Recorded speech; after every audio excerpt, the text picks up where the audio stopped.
আমরা এইমাত্র পেহেলগাঁওয়ে পৌঁছালাম। পেহেলগাঁও পৌঁছে হোটেলের রুমে চেক ইন করেছি, করার পর ফ্রেশ হয়ে চেঞ্জ করে নিয়েছি। এখন আমরা লাঞ্চ করব, করার পর ঘোড়ায় করে যাব মিনি সুইজারল্যান্ড। তো পেহেলগাঁওয়ের ভিডিও এবং স্পটগুলো দেখতে পুরো ভিডিওটা দেখতে থাকুন।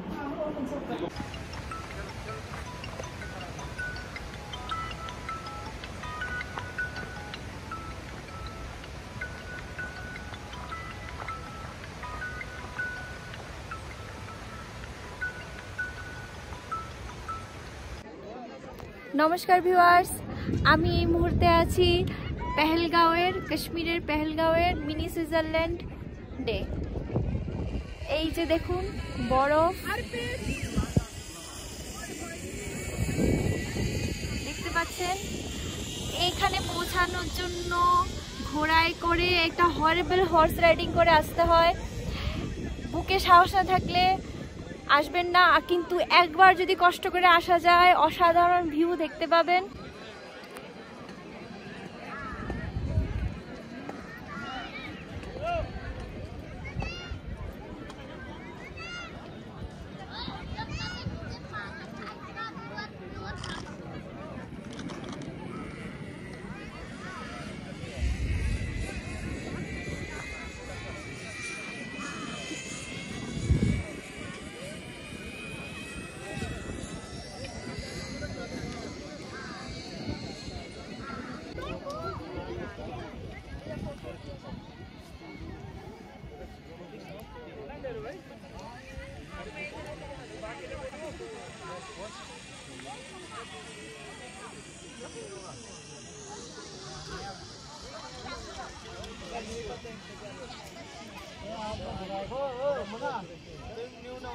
इसी का नंबर है पहले आप